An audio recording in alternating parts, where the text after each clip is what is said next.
In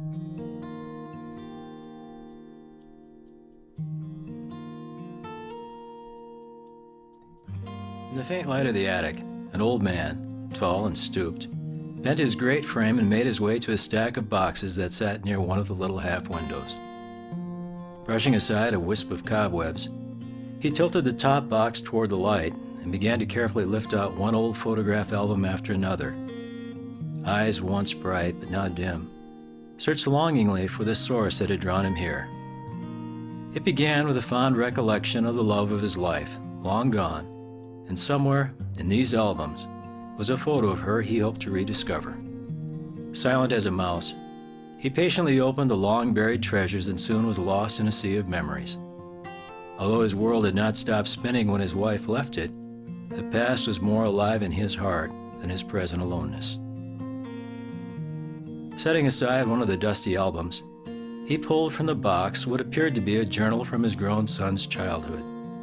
He could not recall ever having seen it before, or that his son had ever kept a journal. Why did Elizabeth always save the children's old junk? He wondered, shaking his white head. Opening the yellowed pages, he glanced over his short reading and his lips curved in an unconscious smile. Even his eyes brightened as he read the words that spoke clear and sweet to his soul. It was the voice of the little boy who had grown up far too fast in this very house, and whose voice had grown fainter and fainter over the years.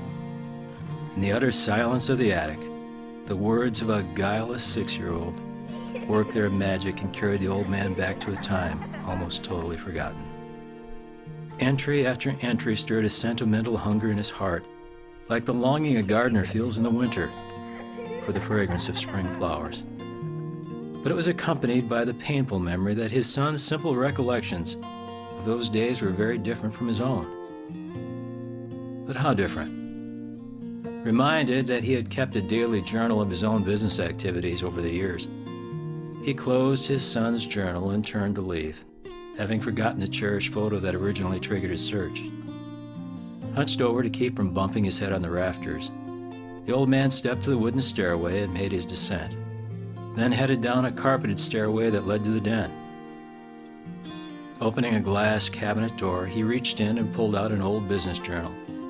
Turning, he sat down at his desk and placed the two journals beside each other. His was leather-bound and engraved neatly with his name in gold, while his son's was tattered and the name Jimmy had been nearly scuffed from its surface.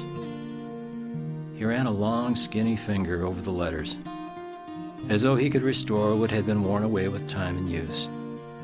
As he opened his journal, the old man's eyes fell upon an inscription that stood out because it was so brief in comparison to other days. In his own neat handwriting were these words: "Wasted the whole day fishing with Jimmy. Didn't catch a thing."